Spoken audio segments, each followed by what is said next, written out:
Hey guys, we're in Pelham, Alabama, a southern off-road. You can tell my voice, I'm a little under the weather, but we're going to get these installed. So we got these Rockstar skid plates ready to go on. We're going to be cutting off our lower control arm and shock mount brackets, cut those off, and this will fit up and it's all bolt on, but we'll cut those off so it's going to have a nice skid for our shock and a nice skid for our lower control arm. We're going to be installing those. Ours are pretty rough. We'll show you that in the video, how bad we've been banging them up on rocks and stuff like that. They're pretty bad, but we're going to get these installed, and so here we go. So you may be able to see this control arm bracket is way bent out. So with these new ones, we're going to be able to raise the clearance up a little bit, and it's going to have a nice skid for this lower control arm mount and control arm, and we'll be able to raise that shock mount up and be able to hopefully get some more flex out of this thing. We started out by lifting the Jeep and placing stands under both sides of the axle.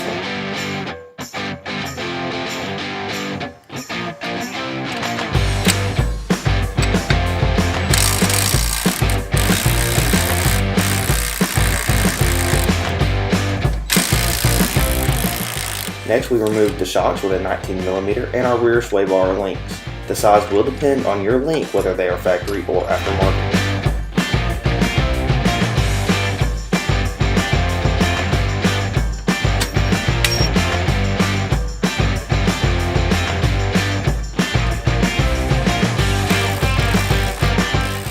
We next removed the lower rear control arms with a 21mm.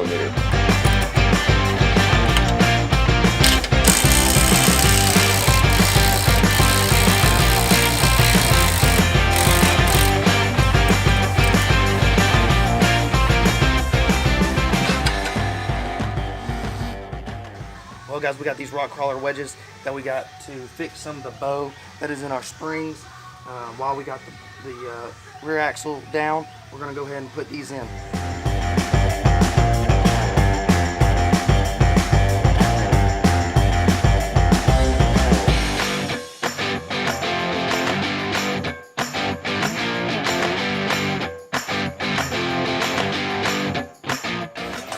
So in the kit, we've got the skid plate for both sides, and we got some bolts.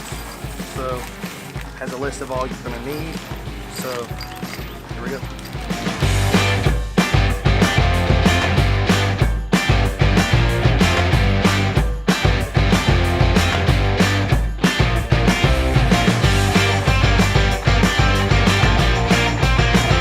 Alright guys, so for these Rockstar skids, you got to measure 1.5 inches below the center of this control arm hole down, and that's where you'll make your cut. You also need to cut off the shock mounts and rear sway bar axle mounts from the axle. Make sure you remove your rear tires before you start cutting. You wouldn't want to hit them. On the driver's side, we had to bend back the lower control arm mount before putting the Evo skid on. Ours were a little beat up.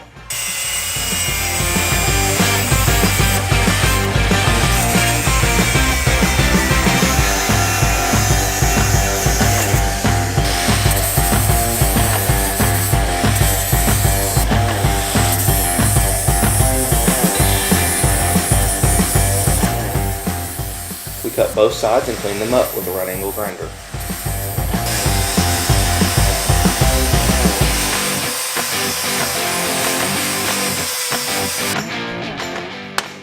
Next, we test fitted the skids and painted the bare metal black to prevent rust.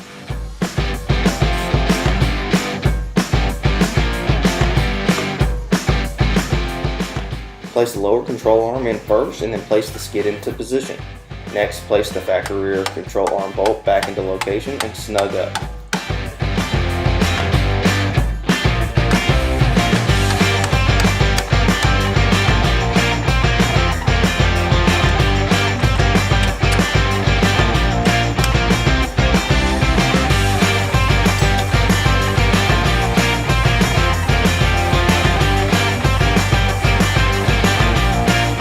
Next, place the new hardware into the 2 locations on the skid plate.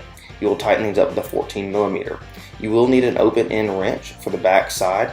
You can place a piece of tape on the back side to hold that nut in place for you.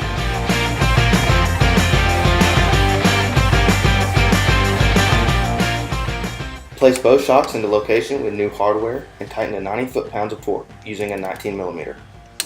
Then tighten the rear control arm bolt to 125 foot-pounds of torque using a 21mm. Make sure to extend all lines if necessary. We decided to remove our rear sway bar altogether and have not seen a difference on road, but we'll update y'all on the off-road the next time we hit the trail. We decided to do this since our sway bar end links did not fit on the new Evo skids. We might need to update these to a different kind of sway bar end links in the future. For any questions, go to the Evo Manufacturingpedia for the Rockstar skid plates. You'll find all the information there.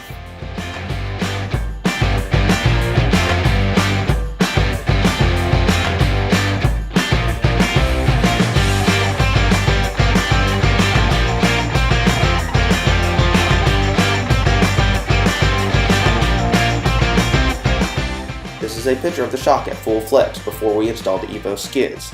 After the fact, we were at where the arrow is with less than a ½ inch left on the shock. Well guys, we just finished the Evo Rockstar Skids, and not only do they look amazing, they do a great job by giving us more ground clearance, some skids for the lower control arm, and those shock mounts, and we've gotten more flex. So we really do appreciate Southern Automotive letting us do this install. We couldn't have done it without a lift. I mean, it was just so easy, and so you had to grind off all those brackets.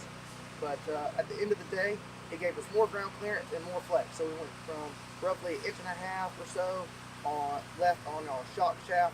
Now we're about less than a ½ inch, which is great.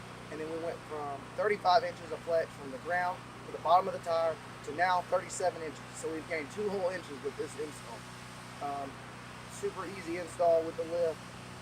It's nothing that you could not do in your driveway.